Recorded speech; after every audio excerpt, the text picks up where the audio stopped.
18 lakh students appearing for it, and on an average, every student having 5 subjects, each answer sheet having 32 sheets.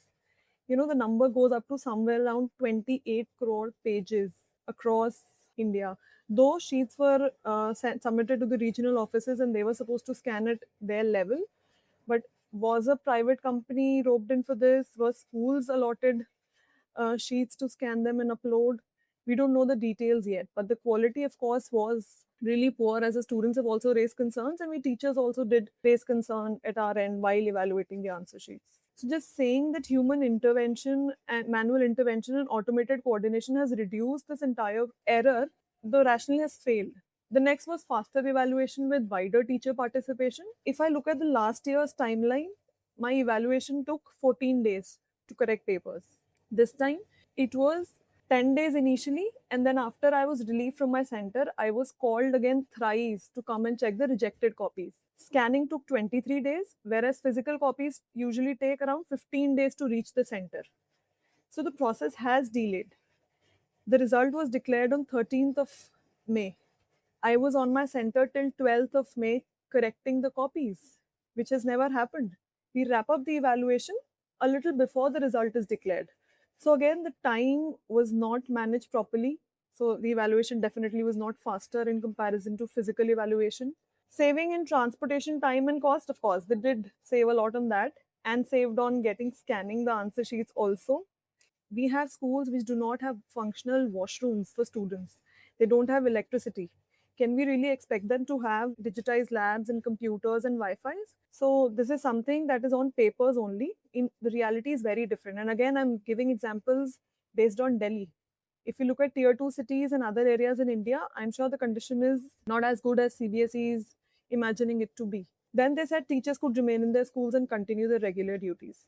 There are two things in this. Evaluation is not a secondary task that, I am attending my classes and, I'm attending meetings and side by side I'm evaluating answer sheets. It requires a lot of focus. So you can't tell me or you can't tell teachers that, you, ma'am, take classes also and in the evening you correct answer sheets also. Where is the confidentiality when you're saying that? We had to report to the centers, you had to bring in the experts to one place so that we could sit down, discuss the marking scheme, and then evaluate answer sheets. A lot of subjectivity goes into evaluation and papers and answers. You need people to come together, discuss, reach a consensus, and then go about the process of evaluation. This rationale again did not meet as said by CBSE. The sixth one was post result verification of marks will not be required. The numbers say something else. The number has gone more than double for revaluation, looking at the photocopies, the complaints, the grievances that parents and students have come up with. Teachers are not satisfied with the results. So I'm sure something has gone severely wrong with the entire process that we need to sit down and reflect upon. Reduction of manpower required for verification. Are we really, what I feel is the undercurrent is we're trying to replace human beings with technology. This year, for totaling, they have replaced human beings. Next year, or probably in few years down the line, they'll replace teachers for that. They'll just scan the copy, upload it on some AI portal, and they'll get the answer sheets graded. So if this is what we are, trying to move towards, then of course CBSE is doing a very good job at it.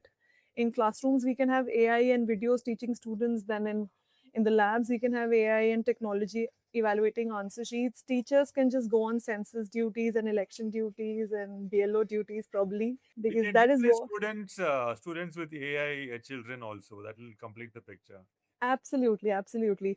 Because that is the scenario in the government system, pushing out students in large numbers. We can't look at this online OSM in isolation. If we place it in the larger picture, other policies vis-a-vis what is happening with evaluation, we'll see that our country is moving towards where we don't want thinkers and people who can question and who can critically raise comments and questions. We want them just like bots. You enter some data, they reproduce that. But that is a larger discussion to take up. Do you think you would not have had to reject answer scripts if they had been physical answer scripts and not on screen ones? Because I believe many teachers had to reject answer scripts for some reason or the other, such as blurred pages or something like that. What was that Absolutely. experience like? Yeah. See, with scanning, we were very helpless. We have a copy on the screen. Either we correct it or we reject it. With physical copy in hand, we can move about. We can ask others to, just go through one of the questions, read if it is making sense to it. With online copy, I could not do that. Also, every copy came with a secret code, a number. So there are three levels at an exam evaluation center. One is the examiner, then is assistant head examiner, then head examiner. They all had their individual login IDs. If I have evaluated a copy with an 8-digit code, the moment I submit it, it may or may not go to the AHE for reevaluation, but the code would change.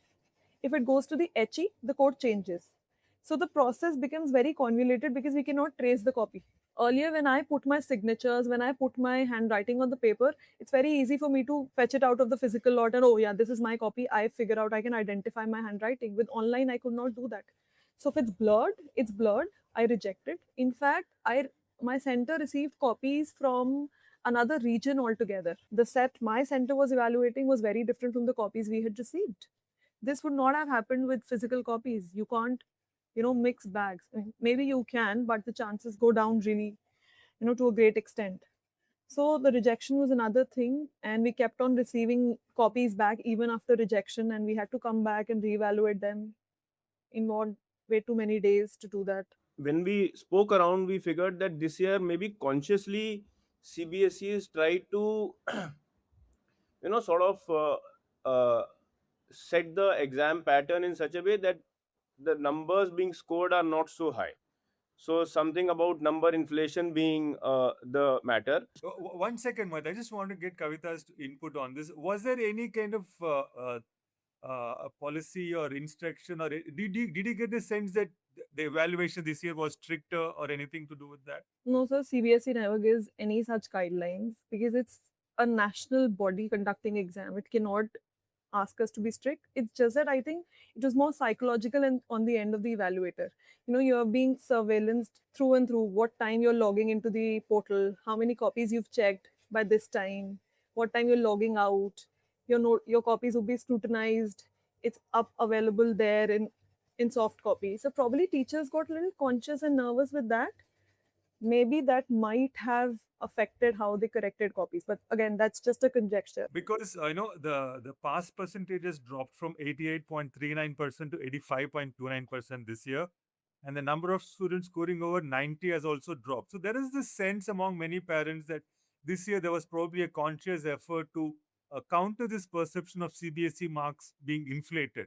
But you don't think that has anything to do with it? It is purely the psychological effect of this online surveillance based marking. Psychological reason can be one of the reasons. Otherwise, there were no guidelines to be strict. I mean, teachers are You never don't think the strict. papers were questions were harder this year? Yes, papers were difficult. The maths paper was a little difficult this time, and so was the physics paper. That was shared just after the day after the exams were conducted. So yes, papers were a little more difficult, and then correcting them on online portal. Many a times we teachers take liberty. Like I said, we discuss. We try and look at it from a subjective point of view. That probably this doesn't seem as appropriate an answer to me, but it might seem appropriate to another teacher, and then we give benefit of doubt and we go about it. But when you know that you're being watched over at every step and you need to justify what you did and why did you do that, it really impacts how you go about with your work, and probably that affected teachers to a certain What extent. what did you mean by watched over? When you are doing on-screen marking as an evaluator, are you on camera? Yes, we were supposed to have our cameras on. The portal was also being watched over on their end. They knew how many copies each evaluator was correcting in a given duration of an hour or two. I have heard, not I did not experience it at my center, but I've heard if somebody managed to correct copies at a very good speed, they used to receive a call. How come you've checked a copy in 7 minutes? It should have taken more time. Or why is an evaluator taking so much time on a single copy? But again, this is something that I've just heard. I'm not sure of how true that is. Do you think we should go back to physical evaluation like before? I'm a little bit of a technophobe, so I'm all for it. I want to know Okay. your opinion as No, a parent. I don't think we'll be able to go back to physical this thing. This system has to be improved. This system will have to will have to be made smoother so that teachers checking them are able to It should actually make their lives better rather than make them difficult. The other thing, as I also feel, is that now they have scanned the copies within a few days without people requesting for the notebooks. They should be given to the students. A scanned copy can easily be sent to their schools, their emails, whatever. It should be a default function. Because if you've given your 12th exams, it is good to have an archival thing that, okay, this is what I did. That should be a default thing.